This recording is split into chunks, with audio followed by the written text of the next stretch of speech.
Hola, muy bienvenidos a todos. Esto es Consenso. Estamos en vivo hasta las 13 horas en la pantalla de TV. Hay mucha información para compartir con ustedes. Hoy vuelve la actividad en las comisiones, así que les vamos a estar contando todos los detalles.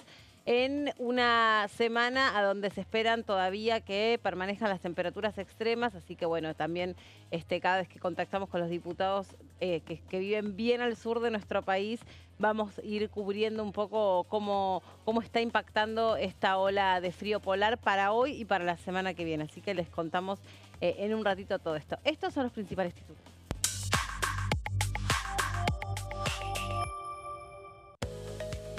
Los médicos del Garrahan van a exponer este martes ante la Comisión de Familias, Niñez y Juventudes.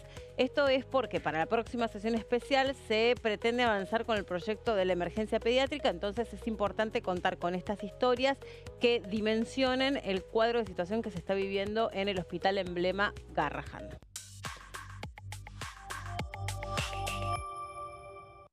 Bueno, también tiene que ver con el frío porque muchas familias que padecen la situación de extrema vulnerabilidad por ahí de vivir en la calle o estar en riesgo de caer en situación de calle concurren a los comedores. Y por eso se impulsa la creación del programa Pancitas Llenas. Esta propuesta es encabezada por el diputado Pablo Juliano y es avalado o tiene aval de la oposición y tiene que ver con dar un respaldo a todas estas instituciones y comedores que le dan sustento a muchas familias argentinas. Caso Libra, el miércoles a partir de las 4 de la tarde se va a definir la continuidad o no de la comisión investigadora. Es un día clave y vamos a estar contándoles todos los detalles. Bueno, hola Jessy, ¿cómo va? ¿Qué tal, Meli? Estaba como justo dando vuelta a la página. Sí. ¿Cómo estás, Jessy? Bien, acá zafando del frío un poco. Zafando, con mucho abrigo. Mucha capa de abrigo, sí. Bueno, estábamos ahí repasando un poco los temas antes de empezar el programa. Hoy a las 4 de la tarde la actividad en el Congreso tiene que ver con el Hospital Garrahan o con la emergencia. Perdón el ruido que estoy haciendo, la verdad, discúlpenme. La emergencia en los hospitales pediátricos. Nos ponemos digamos, como el foco en el Hospital Garrahan porque es un hospital modelo que atiende niños y adolescentes, sobre todo que atraviesan situaciones muy delicadas de salud. Me parece que lo interesante va a ser escuchar porque hay como la versión que difundió el gobierno respecto del cuadro de situación que se encontró en el hospital, como que estaba mal utilizadas las partidas, que había una exageración de personal administrativo y las historias de ellos, ¿no? Que nos van a contar tanto cómo es su día a día, ¿no? Dentro del hospital, con la posibilidad de darle atención a pibes cuando por ahí no tienen todos los insumos necesarios. Y por otra parte, la calidad de vida que pueden llevar ellos mismos adelante con los sueldos que perciben. Claro, así es. Bueno, es un conflicto salarial que ya lleva varias semanas. De hecho, lo que sabemos también que el día miércoles los trabajadores del Hospital Garrahan van a ir nuevamente a paro porque no está resuelto la discusión con el Gobierno Nacional. El planteo, y que esto es una información que dio también en el informe que dio Guillermo Francos, cuando vino aquí a la Cámara de Diputados, que el presupuesto destinado al Hospital Garrahan es el mismo este año que el del año pasado.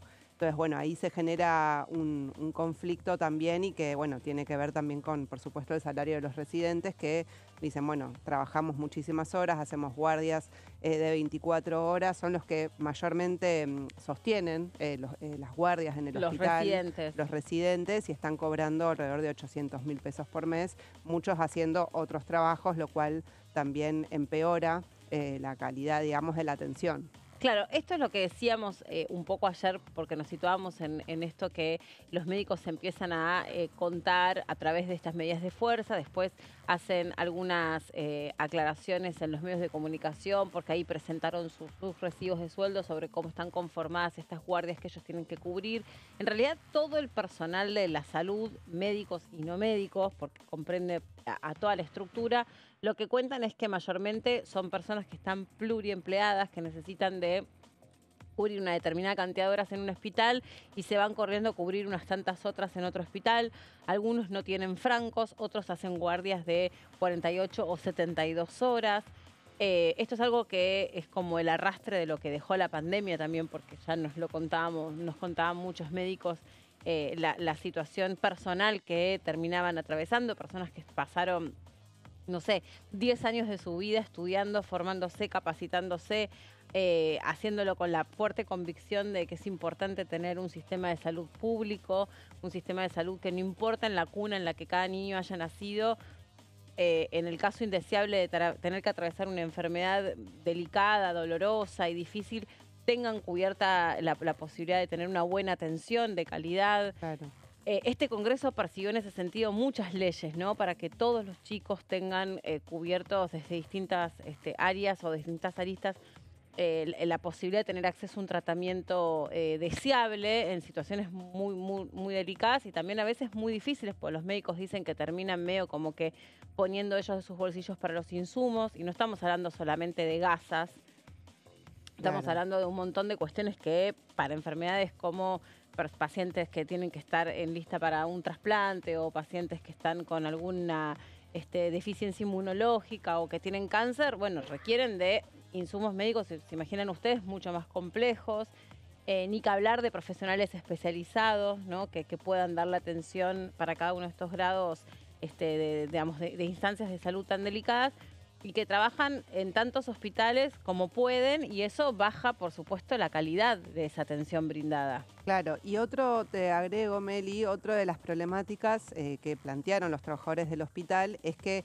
hay muchos profesionales que se estuvieron yendo. Exacto. Alrededor de 200 contabilizan ellos, Tal no cual. está claro el número, no hay cifras oficiales de esto, pero justamente como es malo el salario, terminan oyéndose del país, oyéndose a trabajar el sector privado y el problema es que en hospitales, un hospital como el Garrahan no solamente atienda a quienes no tienen cobertura, sino que también les llegan casos de las prepagas y de las obras sociales privadas que no pueden atender los casos por la complejidad y en el Hospital Garrahan sí están los profesionales que pueden dar respuesta a esos tratamientos. Más en lo que es la atención pediátrica, porque ustedes hagan el ejercicio,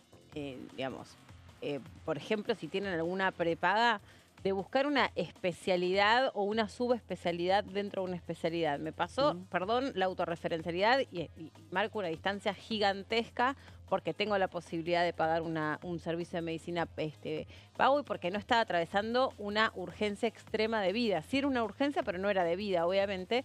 Tuve que buscar una especialidad médica. En toda la cartilla no la encontré. Claro. Eso significa que ese médico no atiende más en una prepaga porque no le rinde económicamente hacerlo, entonces se va y se pone su consultorio privado. Y busqué en todas las localidades, Jessy, no es que busqué que me quedara cerca, ya era tal la situación que busqué en un radio prácticamente en toda la ciudad de Buenos Aires, ¿no? Como que estaba dispuesta a viajar para que me atendiera un profesional y no lo encontré. Entonces, imagínate esto trasladado si vos tenés, no sé, un niño en la familia con un tipo específico de cáncer para el que vos necesitas. Digo cáncer porque por ahí, bueno, uno puede encontrar un oncólogo, pero a veces te dicen, no, vos tenés que ver un especialista en tal cosa. Claro. O alguien que esté muy preparado para operar ese tipo de tumor, que no es un tumor alojado en cualquier lado. Mayormente tienen una formación extraordinaria y claro, como en el sistema público no pueden vivir de su sueldo, o se van del país o terminan atendiendo por privado, cobrando todo eso en dólares. Claro. Por parte, toda esa parte está dolarizada. O sea, hoy si un paciente quiere hacerse una operación de juanete, lo paga en dólares. Lo tiene que hacer de manera privada, por decirlo. Entonces, es un circuito que cada vez es más reducido. No, y la complejidad también, el hecho de que haya profesionales que estén abandonando el hospital por esta situación. Lo que señalan varios de los trabajadores es que hay equipos de trabajo que cuestan mucho tiempo conformar para desarrollar investigación, poder hacer, digamos, distintas pruebas sobre tratamientos, que es todo lo que hace el Hospital Garrahan. Entonces, estar actualizado. Se desarman, o sea, con la ida de muchos profesionales, se desarman esos equipos de trabajo que cuestan mucho tiempo volver a ponerlos en pie. Entonces, por eso también, bueno, ellos hacen foco en que siga siendo un hospital de excelencia y que brinde la atención de calidad para nada más ni nada menos que los niños y niñas. Sí, y en todo también, recién lo dije al pasar, pero todo lo que es la actualización médica, que en general tiene que ver con que esos profesionales también tengan la posibilidad de conocer cuáles son las últimas tendencias en tratamientos, en intervenciones, en detección de casos, en nuevas enfermedades. También hay como toda una cuestión que está vinculada a detectar nuevas enfermedades. Esa formación o esas actualizaciones no se dan mayormente acá, sino que es todo entre comillas, el negocio de los laboratorios y que lo organizan afuera, ¿no? En Estados Unidos, por ahí en Asia, en Europa. Entonces ese médico, el médico del hospital que está brindando la atención, también ese tiene que salir, viajar y dejar otros preparados para continuar con las coberturas acá, pero él actualizarse y poder traer todas esas tendencias, porque realmente la medicina también está avanzando a pasos agigantados y son médicos hoy por hoy que no tienen los recursos médicos para tomar esos cursos o para viajar por sus propios medios.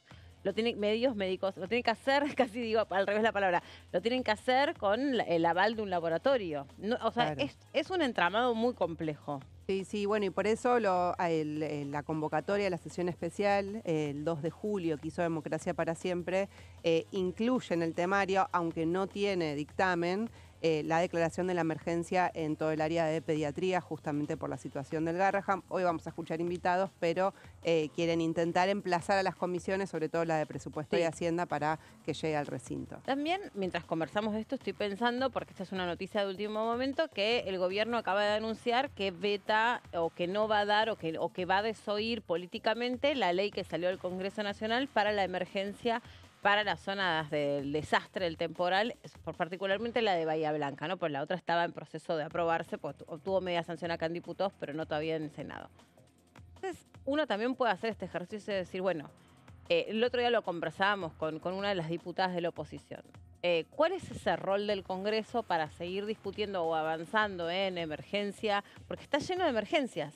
Claro. O de pedidos de declaraciones de emergencia. Por ejemplo, esta que estamos conversando, la pediátrica, que supone, como ustedes imaginan, una partida especial para sostener determinados programas y para sostener la estructura de un hospital modelo como es el Hospital Garrahan, del que también dependen otros hospitales. Pero después podés encontrarte con que el gobierno diga, bueno, bárbaro, con esto que aprobaron, con esto que avanzaron, reconozco que es importante, que es una urgencia, que es una emergencia, pero esto va en contra de mi equilibrio fiscal, entonces yo no puedo acompañar esta ley, la veto. Bueno, entre los argumentos del decreto que conocimos el día de hoy para vetar la emergencia en Bahía Blanca, uno de los motivos que plantea el Poder Ejecutivo es que no está especificado de dónde se van a sacar los recursos para el fondo que plantea la ley sancionada de 200.000 millones de pesos aproximadamente. Entonces, bueno, ese es uno de los motivos. Otro de los motivos que plantea el Poder Ejecutivo es que ellos ya brindaron asistencia.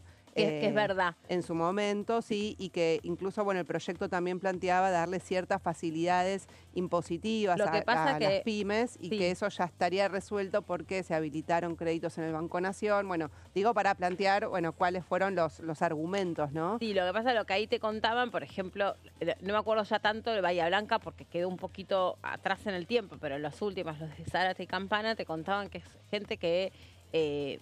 porque en Bahía Blanca la situación fue un poquito diferente respecto de las consecuencias, porque mayormente afectó la obra pública, ¿no? Más allá de, obviamente, los deterioros dentro de las casas. Pero en Zárate y en Campana el agua entró a las casas y les quemó absolutamente todos los electrodomésticos y les rompió los cimientos o les arruinó los cimientos de las casas para siempre. ¿Viste? Cuando te entra la humedad a esos niveles, 2 metros, 3 metros de altura...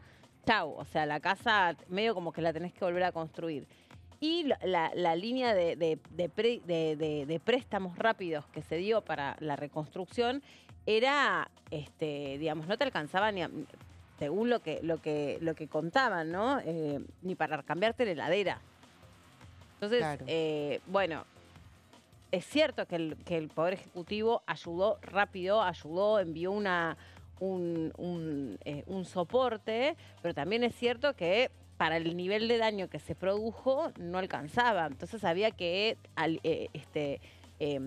autorizar o aprobar otra partida presupuestaria que contemplara de verdad el daño que se produjo en esas zonas. Digo Zárate, Campana, pero ahora estamos hablando concretamente de Bahía Blanca. Es eso. Que fue muy, muy grave lo que pasó en Bahía Blanca. Acordate que las rutas se desaparecieron. Sí. Bueno, y hay muchas obras por hacer también, ¿no? Hasta la parte de quienes vieron afectada su vivienda, quienes tuvieron pérdidas, digamos, materiales en su casa. después negocios también, o sea, distintos emprendimientos, por eso también estaba en la emergencia de Bahía Blanca este planteo de dar ciertas facilidades impositivas a Sí, quienes se vieron a las afectados, pymes, a las sí. pymes que se vieron afectadas por las inundaciones. Bueno, todo esto era parte de ese proyecto y después está todo, hay que hacer una gran inversión en obra pública, no solo para reconstruir lo que fue dañado, sino también para tratar de evitar que vuelva a suceder. Sí, ahora concretamente estamos hablando de una de las emergencias pedidas, que es la pediátrica, que expresa la situación particular que viven los médicos, y, insisto, y el personal no médico también, que es el que sostiene, por un lado, estos equipos de trabajo, y por otra parte el funcionamiento del hospital, que es comparable o equiparable con lo que cuentan dentro de las estructuras universitarias, que también va a tratarse, donde tenés el personal docente, pero también el personal no docente y los gastos del funcionamiento de las universidades, que es toda la cuestión más logística o administrativa, que pone en marcha como se dice, el encendido de la luz, ¿no? Claro. La recepción para la apertura de las clases. Bueno, son situaciones claramente que responden a un momento económico donde, digamos, si bien los indicadores que pretendía o las metas que pretendía a nivel macroeconómico el gobierno las está cumpliendo y las está cumpliendo con creces, claro, después en los espacios más terrenales, ¿no? Más cercanos, como es el funcionamiento de los hospitales, de las universidades, los jubilados, los docentes, hoy también estaban expresando lo mismo los trabajadores de ATE. Bueno, empiezan a contar que está compleja la situación en el día a día.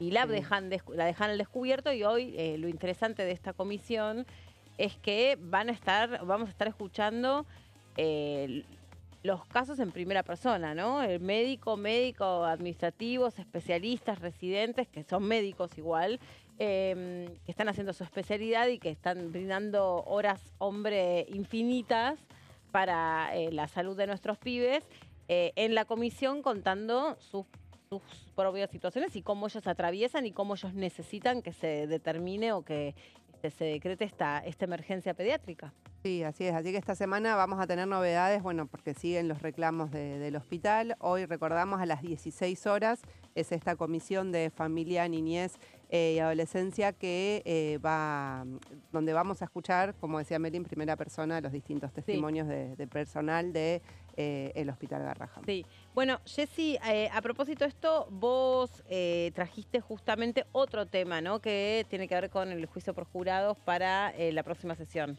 Así es, porque... Es un tema que no estuvo tan mencionado como los importantes que se tratarían en la próxima sesión. No, pero es de los pocos que está en la convocatoria que tiene dictamen ya.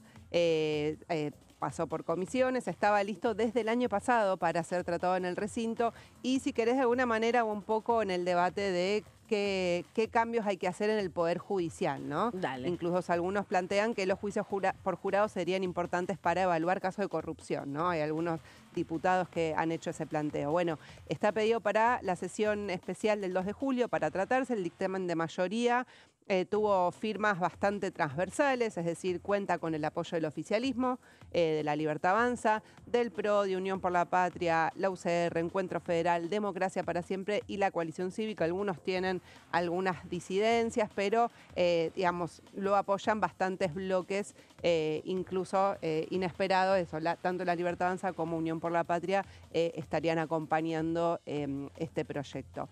Vamos a ver de qué se trata, qué es lo que dice el dictamen de mayoría. El juicio por jurado se aplicaría para delitos del Código Penal que tengan pena máxima de más de 5 años de prisión o reclusión y que tiene que ser en la jurisdicción donde se cometió el presunto delito. Es decir, si ocurre en la Ciudad Autónoma de Buenos Aires, bueno, el juicio por jurado tiene que ocurrir con personas de esta jurisdicción, ¿sí? Vamos a la siguiente placa para ver otros detalles. ¿Cómo se conformaría este jurado, ¿no? Son 12 miembros titulares y tiene que haber un mínimo de 2 suplentes y tiene que ser 50 y 50 hombres y mujeres, ¿sí? Bien. En esa proporción. Tiene que haber paridad. Claro, sí. Después dice mínimo 2 suplentes porque el juez puede ordenar que haya otros en caso de que tengan que necesitarlo. Vamos a la siguiente placa. Los requisitos para ser jurado, para ser electo, tiene que ser argentinos o argentinas, 5 años de ciudadanía en el caso de los que estén naturalizados, la edad es entre 18 y 70 años y se plantea que también como requisito tienen que saber leer, escribir, hablar y comprender el idioma nacional y que tengan una residencia de al menos 2 años en la circunscripción judicial, es decir, si es en la Ciudad Autónoma de Buenos Aires, como sea donde ocurre el hecho, bueno, tienen que, el jurado electo tiene que tener mínimo 2 años de residencia en ese lugar. Tenemos más detalles sobre este proyecto, cómo se va a seleccionar el jurado. Tiene que ser por sorteo, en audiencia pública y con una difusión en vivo, y este sorteo se hace en base al último padrón electoral, ¿sí? Por eso también habría, digamos, soporte de la Cámara Nacional Electoral para hacer este sorteo, y se eligen 2 jurados por cada 1000 electores por jurisdicción, es decir, se hace para todas las provincias. Se haría este sorteo en base a lo que dice el padrón electoral. Y de ahí ya queda conformado, digamos, se hace esa selección, digamos, que bueno, va a ser una obligación, ¿no? Viste que en las películas uno ve por ahí en Estados Unidos que existe ya el juicio por jurado, sí, es más común.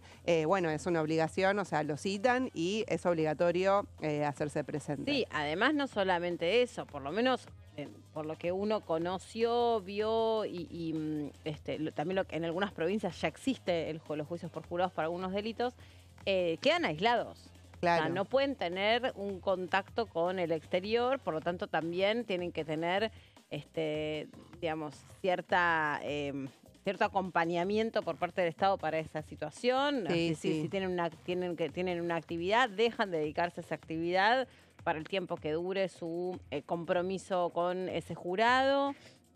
En algunos casos les reclutan los teléfonos celulares y las computadoras porque no pueden tener ningún tipo de influencia por parte del mundo exterior, porque en las películas lo que se muestra es que muchas veces esos jurados tratan de ser cooptados y los sobornan y les acercan información para llevarlo para un lado o para el otro. Entonces es como, bueno, tiene que haber todo un operativo y una logística para que eso funcione de la manera que se desea que funcione. Sí, sí, por supuesto. Y si querés te cuento rápido antes del corte algunos datos más.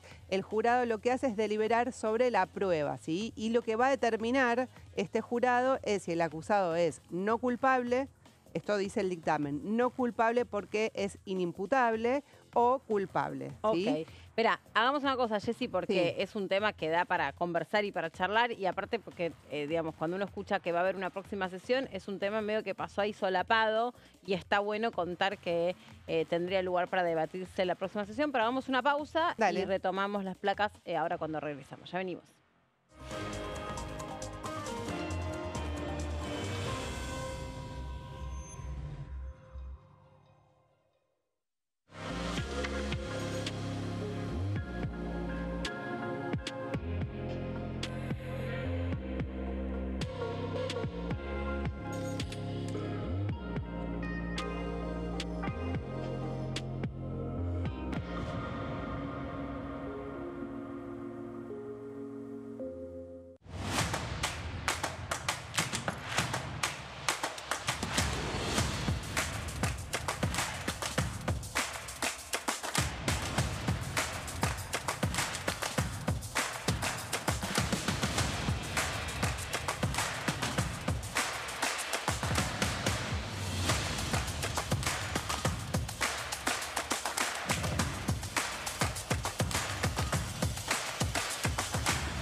La bancada, de lunes a viernes, 13 horas.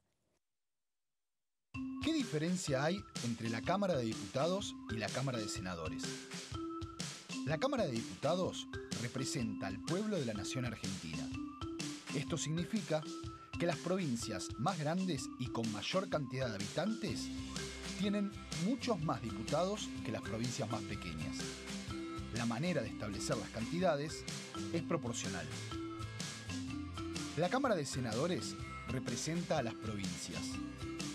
Cada provincia envía 3 senadores al Congreso Nacional. El total de senadores es 72, dado que las provincias argentinas son 24. Este es un número fijo. Por ejemplo, la provincia de Buenos Aires cuenta con 70 diputados nacionales y la provincia de Tierra del Fuego con 5.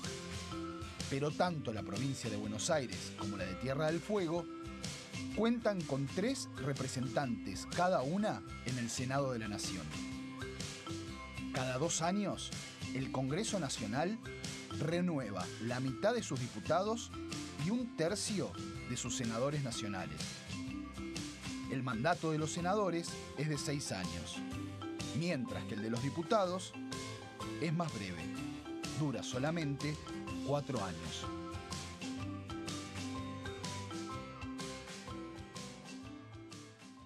Dengue, Zika y chikungunya. Presta atención a estos síntomas.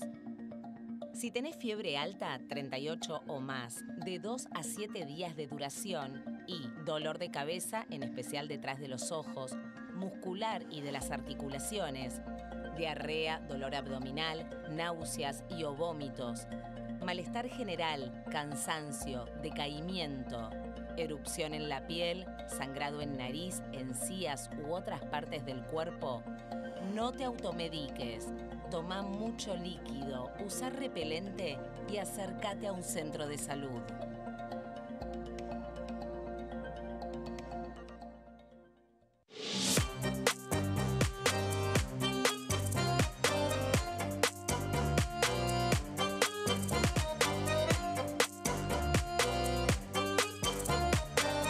Plenario, de lunes a viernes, 15 horas.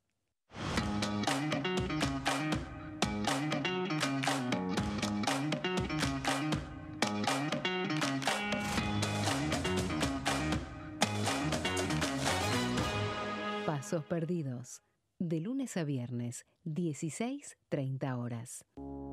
Las sesiones son el espacio donde los diputados debaten proyectos de ley para su aprobación, modificación o desaprobación.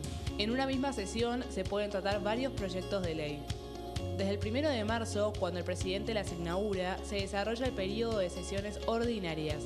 Entre el 1 de diciembre y el 28 de febrero se extiende el periodo de sesiones extraordinarias que solo pueden ser realizadas a pedido del presidente de la Nación.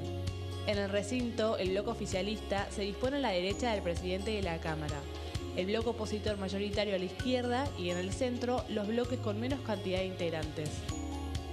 En el tratamiento, en general, los diputados tienen 7 minutos y los jefes de bloque entre 20 y 12 minutos conforme al número de legisladores que representen. La sesión es dirigida por el presidente de la Cámara de Diputados, que administra el uso de la palabra y las distintas instancias del funcionamiento.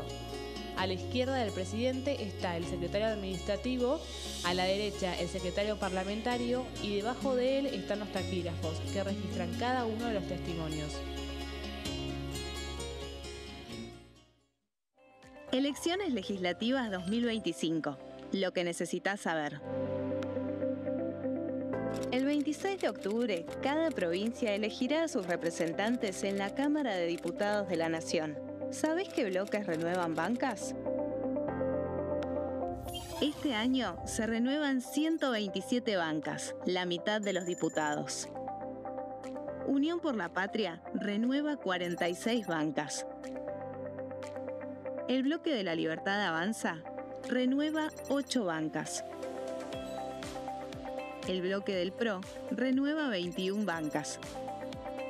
La Unión Cívica Radical renueva 11 bancas. Encuentro Federal renueva 7 bancas. Democracia para Siempre renueva 9 bancas. El Bloque del Frente de Izquierda renueva 4 bancas. Coalición Cívica renueva 4 bancas. Otros bloques renuevan 17 bancas. Elegí a tus representantes. Tu voto, tu voz, tu futuro. Para más información, ingresa en www.argentina.gov.ar/elecciones-medio 2025.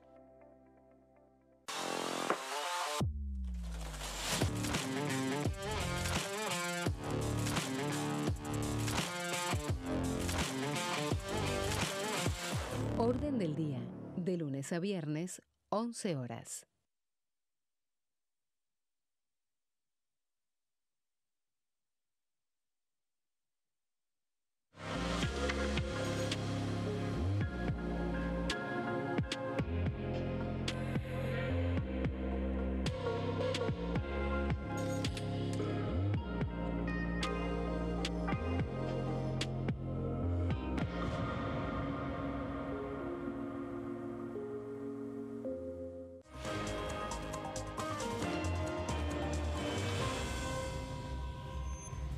Bueno, estabas hablando del juicio por jurados y recordábamos muchos casos a donde se piensa que puede ser un ejercicio que pueda brindar a la justicia más imparcialidad, porque el jurado tiene que tener, en el jurado tiene que estar representada la sociedad. Claro. Entonces tiene que estar sondeado que sea lo más diverso posible, que pertenezcan a distintos estratos sociales, que tengan que pertenezcan a distintos ámbitos. Por ejemplo, se hablaba mucho de Jessy, el caso de los rugbyers, donde independiente del mecanismo de esa patota asesinando a Fernando Báez Sosa, había un montón de sesgos que atravesaban ese caso, ¿no? Entonces ahí, si vos tuvieras, si hubiera habido digamos, el interés puesto en un jurado, justamente es que vos tenés ahí representadas todas las miradas sociales, ¿no?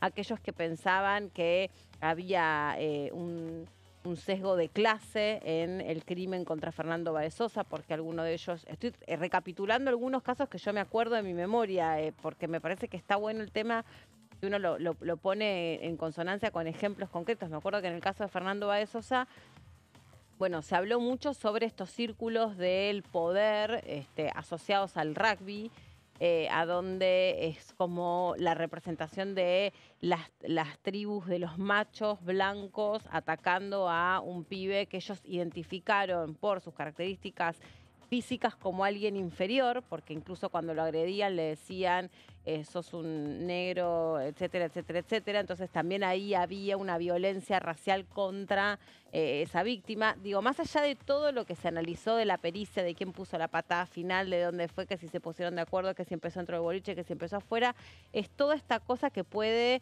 también, o que debe ser interpretada, aunque después la justicia no dio respuesta para todo esto, lamentablemente. Pero bueno, en un juicio por jurados vos suponés que, qué sé yo, a cada uno puede ver cosas distintas o puede encontrar distintas herramientas que pueden ser valiosas, aunque el jurado lo único que dice es si alguien es culpable o es no culpable. Claro. No tiene que hacer otro tipo de análisis de no la fija prueba. la condena, por ejemplo. O sea, eso le corresponde al juez. O sea, Claro. si ellos en un veredicto es culpable, bueno, será el juez quien diga, bueno, le corresponde una pena de tantos años de prisión. Sí, hay una película muy buena que representa de verdad, desde mi punto de vista, hay dos películas muy buenas que representa como un poco el espíritu para lo que se sirve, para lo que se piensa el juicio por jurados. Una me acuerdo el nombre, el otro no me acuerdo el nombre de la película, pero una es norteamericana, lo que dice, o el argumento es una situación de que se da dentro de una empresa con un trabajador despedido. Si alguien la vio, me sopla el nombre, pues es jurado, no me acuerdo cómo se llama, en inglés no me acuerdo. Bueno, cuestión que ese empleado es despedido, compra un arma y entra y desencadena una masacre terrible, matando a su jefe y matando un montón. Hace la gran Bowling for Columbine, hace una masacre dentro de la empresa.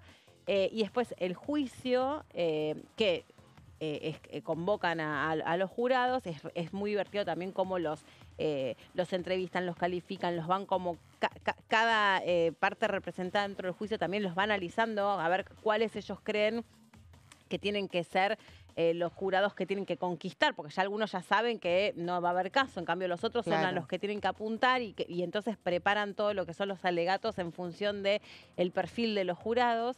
Y le hablan aparte, en el juicio los abogados le hablan al jurado porque directamente. quieren convencer de, bueno, culpabilidad o de la inocencia según a qué Tal parte cual. represente. Acá puntualmente en esta peli el argumento es la típica situación americana de digamos, el acceso no controlado a las armas y cómo esto, de no existir esta facilidad para comprar armas, esta masacre no se hubiera desencadenado, más allá de el caso ahí puntual de este jefe que despide y entonces el empleado toma revancha de esta manera. Entonces todo el argumento pasa ahí. Entonces ahí está bueno porque en el reclutamiento de los jurados, que tienen perfiles muy, muy diversos, después no les spoileo más, pues búsquenla, que está buena. Bueno, hay algunos que están puestos un poco colocados para ir convenciendo también a su vez a otros jurados. Claro. Porque están puestos medio con ese objetivo. Y está re bueno porque cada una de las partes del juicio, a favor y digamos, en representación de unos y de otros, ya van anticipando a quienes le van a tratar de convencer o torcer la muñeca a la hora de votar, porque justamente como son 12, tiene que haber mayor conquista de jurados por sobre los otros. Pues por mayoría simple, ahí una persona es culpable o es no culpable. Claro, en este caso ahí eso... Porque no dicen si es inocente, dicen que es culpable o no culpable, que es diferente. Claro, exactamente. Ahí el tema de la deliberación entre el jurado, vamos a ver la última placa, porque acá no es que se vota y por mayoría se decide. Tiene que ser por unanimidad de los 12. Unanimidad. Ese es un punto, claro, es un punto importante. Que había generado, digamos, había distintos proyectos, algunos planteaban que sea por mayoría, bueno, no, en este caso el dictamen de mayoría que salió de comisiones es que tiene que ser por unanimidad. Mirá vos. Ahora, puede pasar que no haya unanimidad, por supuesto, entonces en ese caso lo que plantea el dictamen es que tiene que darse un nuevo juicio y con otro jurado. ¿Sí? O sea, a este jurado se les da como, al jurado inicial se le da como distintas oportunidades, ¿no? Para ver si llega a la unanimidad. Lo que hubiera pasado con el juicio a Maradona, de haber mediado un jurado.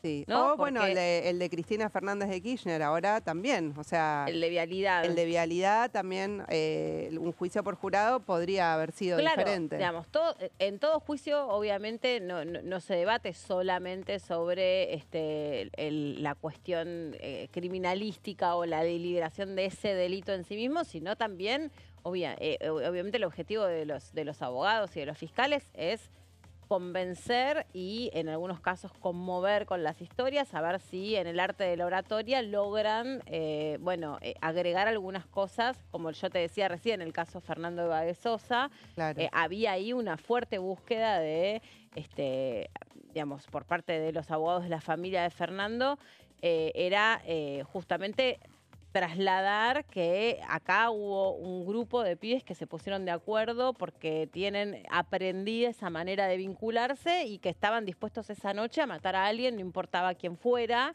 porque había un fuerte sesgo discriminatorio y racial hacia todos aquellos que ellos no reconocieran como pares. Pero después me acuerdo, por ejemplo, casos de violencia de género, muchas veces cuando la justicia, no sé, interpreta, bueno, a ver, pasó esto, tú, ya está. Y cuando vos te metes en el trasfondo de esa situación, por ejemplo, yo me acuerdo un caso de una mujer que pasa toda la noche amenazada por su marido, policía, con el arma reglamentaria, amenazándola, violándola, pegándole, torturándola. Ella en un determinado momento toma el arma reglamentaria del marido y lo mata al marido. La mujer va presa. Hoy la legislación cambió y también esto, ¿te acordás que se trató acá en el Congreso? Sí. Pero bueno, ahí los abogados de la mujer lo que pedían era un juicio por jurados porque lo que querían es poner ese desenlace fatal en un contexto de violencia, donde esa mujer sufrió una periodicidad de violencia, un hostigamiento a lo largo del tiempo y entonces eso fue el acto final, un desenlace fatal que termina con la muerte de su esposo, pero por ahí, si eso no pasaba, pasaba al revés. Claro. Porque él esa noche la iba a asesinar, porque eso es lo que él amenazaba hasta que, bueno, toma mucho alcohol durante toda la madrugada y termina quedando dormido y ella ahí lo mata. Estoy trayendo casos que yo me acuerdo, no Sí, sé, sí, pero sí. hay un montón y es súper interesante. Porque es ahí donde vos tenés que ir a la búsqueda del debate, de ver, digamos, Claro. las distintas aristas que tiene la interpretación de algo que inexorablemente sucedió y está ahí, que es la muerte de alguien. Pero bueno, tenés que ver cómo, de un lado, favoreces la situación de esa persona que es acusada o al revés, o la complicás más. Claro, así es. Bueno, creo que es un momento interesante, digamos, donde vuelve a aparecer este debate de la necesidad del juicio por jurados, porque, bueno, hay un cuestionamiento, ¿no? El Poder Judicial, muchos sondeos de opinión que muestran que no es una institución que esté muy bien vista por la sociedad, entonces, de alguna manera, el juicio por jurado es incorporar la mirada popular en determinados casos, ¿no? No se aplicaría para todos, No se sino los aplicaría que para tienen todos. penas Mayores de 5 años de Bueno. prisión. Mira, a mí me parece que toda instancia de participación ciudadana es interesante y sobre todo porque el poder judicial está muy cuestionado, ¿no? Donde muchos jueces lo que dicen es, muchos abogados lo que refieren respecto de los jueces es que muchas veces las causas dependen de la suerte que te toque el juzgado en el que cae sorteada, por si se conocen, si hay vínculos preexistentes. Yo pienso mucho, no sería el caso, pero pienso mucho en los juicios laborales. Muchas veces en los juicios laborales casi que no importa lo que vos digas, que ya hay un anticipo de, bueno, mira, esto te conviene arreglarlo antes porque la justicia no te va a dar la razón. Y puedes decir, pero si no me escucho la justicia, lo que yo tengo para O que contar. tarda bueno, muchos años en resolverse, ese es o al otro de los revés, problemas. claro, porque a mí me parece que es súper interesante si está bien llevado a cabo, si están bien seleccionados.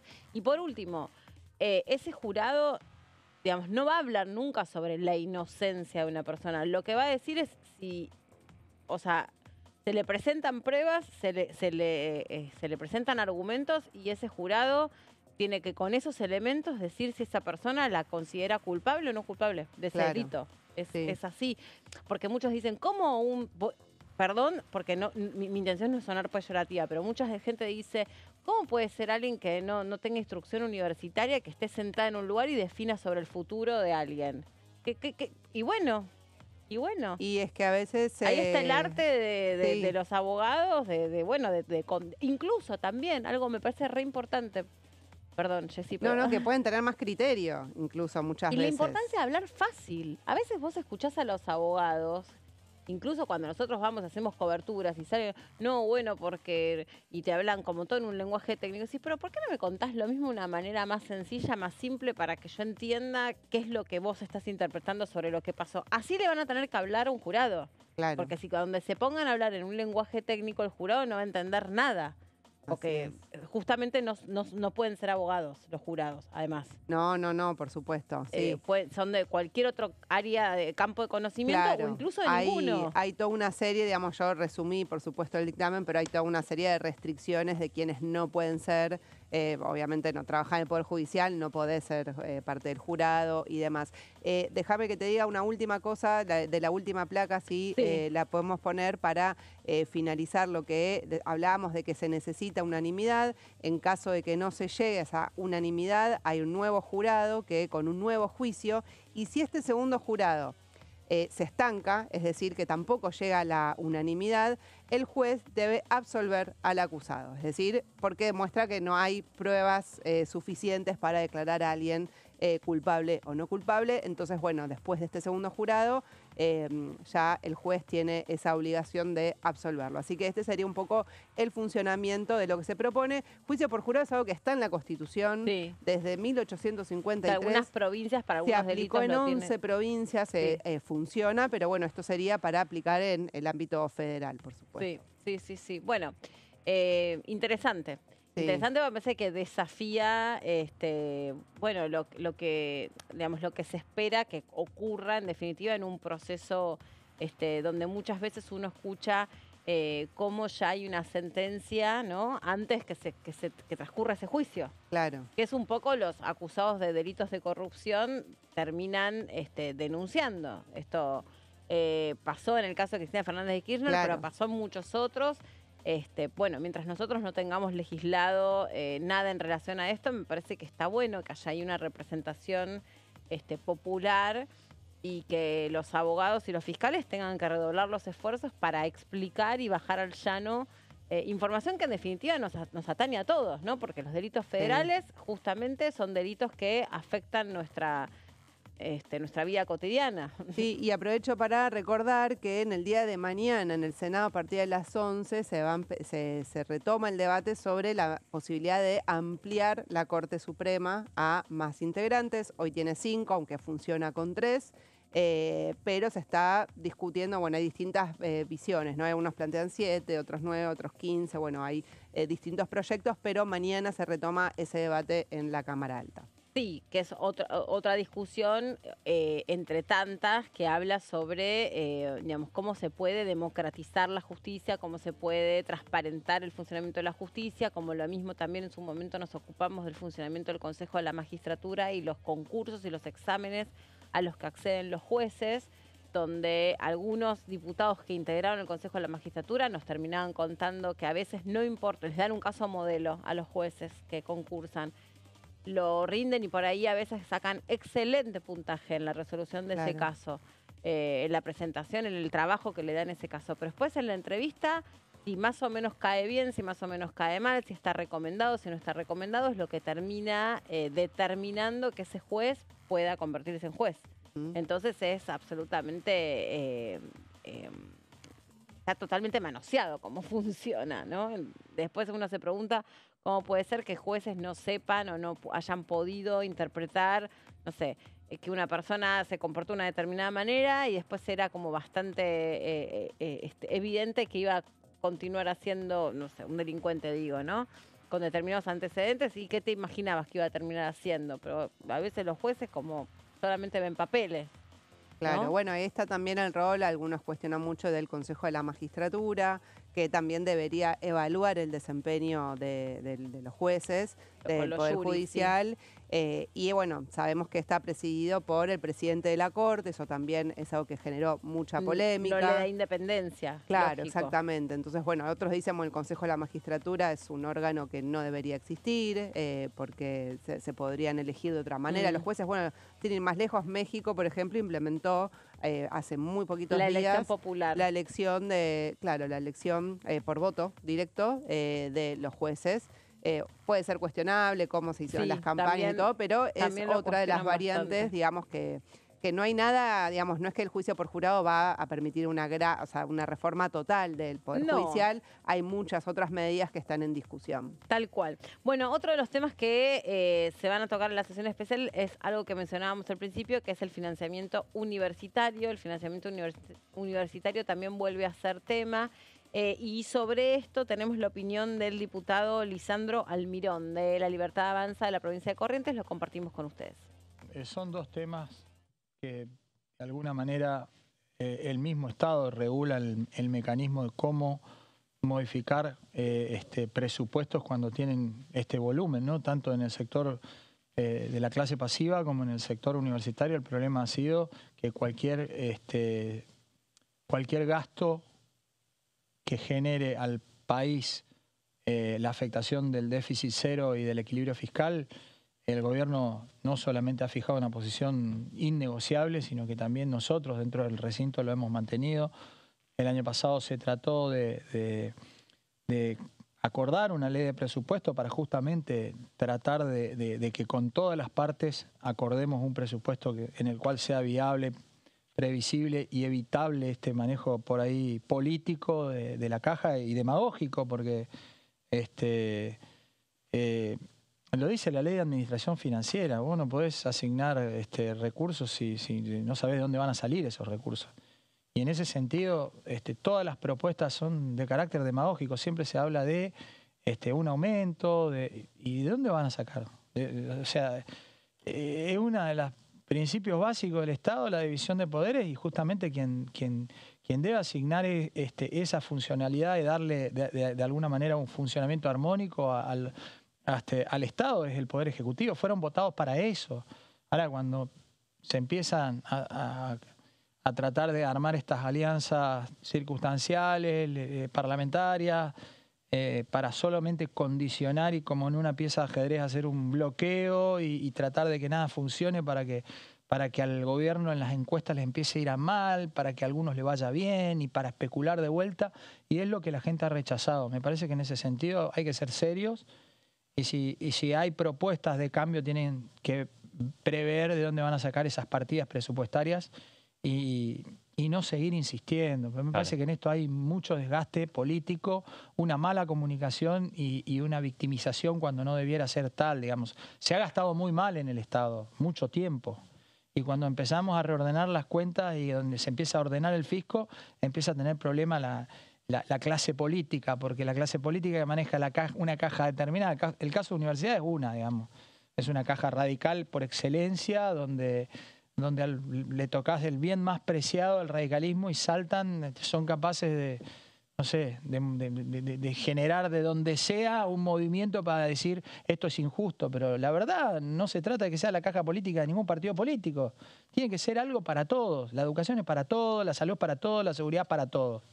Y lamentablemente siempre los argentinos terminamos siendo rehenes de un grupo circunstancial, electoral y bueno, como te decía antes, estamos en año electoral.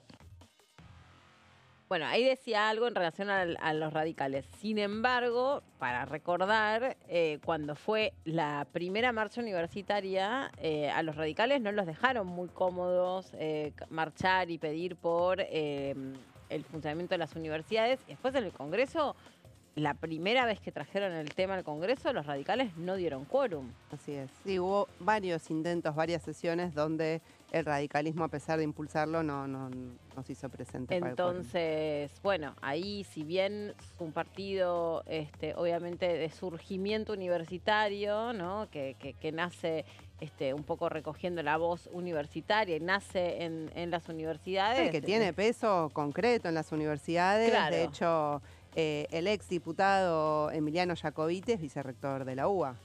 Y todo lo que se habló sobre sus rectores o más afines en la UBA habían llegado a un acuerdo con el gobierno por los gastos de funcionamiento. Pero en ese momento lo que había quedado afuera era el problema de los salarios de docentes y no docentes. Sí. Ahora el problema está planteado a la inversa, se pone como prioridad incluso en el proyecto que impulsan los rectores y los sindicatos universitarios, tanto docentes como no docentes, está puesto como una prioridad cómo se garantiza la actualización salarial por inflación en caso de no haber acuerdo paritario. También está lo de los gastos de funcionamiento, pero está invertido, digamos, de alguna manera ese orden de prioridades porque es lo que quedó sin resolverse. Bien. Hoy, recuerden entonces, se reúne la comisión para poder analizar el tema de la emergencia pediátrica por el Hospital Garrahan y también más tarde es la bicameral por ver si se puede reposicionar el cargo de los defensores de los niños, niñas y adolescentes que quedó vacante. Jessy, nos vemos mañana. Dale. Gracias. Chao, hasta mañana. Nos vemos también a las 12 en la pantalla de TV.